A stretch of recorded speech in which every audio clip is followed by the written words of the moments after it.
Kalau habis USG emang harus hari itu juga operasi ya? Nggak bisa pulang dulu. Kalau Kakak adenia 3721, berdasarkan pengalaman saya ya, saya bercerita berdasarkan pengalaman saya. Jadi setelah hasil USG, dokter mencurigai ada kanker atau benjolan itu adalah kanker. Dokter waktu itu tidak langsung menjadwalkan operasi ya buat kasus saya. Waktu itu saya diminta untuk FNAB.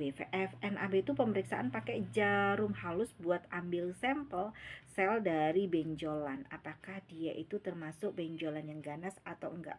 Dan itu tidak bukan dioperasi ya. Jadi dia pakai jarum panjang, kemudian disedot gitu ya, cairannya disedot, kemudian dimasukkan ke patologi, dites 2 kali tes. Itu waktu itu saya tidak ditemukan sel ganas gitu. Tapi dokter bingung karena kalau melihat dari memegang bentuk benjolan saya mengatakan bahwa itu adalah sel ganas. Tapi dari hasil FNAB 2 kali itu tidak menemukan arah ke ganas gitu. Sehingga dokter eh, menjadwalkan untuk saya biopsi.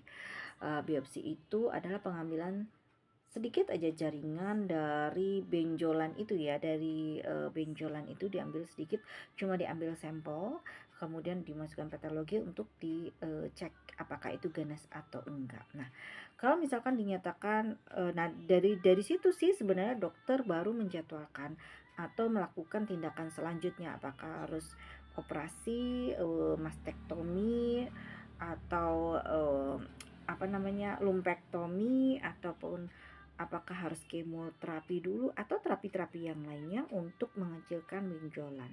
Seperti itu. Tapi teman saya memang di rumah sakit yang berbeda, hmm, dia juga diminta langsung melakukan operasi karena katanya ini sudah ganas ya, karena mungkin sudah menekan pernafasan, nafasnya jadi sesak kayak gitu, sehingga dokter mengatakan ini harus segera dilakukan tindakan operasi, atau mungkin sudah mulai keluar cairan kemudian sudah pecah seperti itu. Jadi tergantung kondisi sih sebenarnya Kakak, apakah segera dilakukan tindakan atau enggak. Coba ditanyakan saja kenapa hasilnya ya, hasil dari USG-nya seperti apa, kenapa dilakukan tindakan, harus segera dilakukan tindakan, seperti itu. Ditanya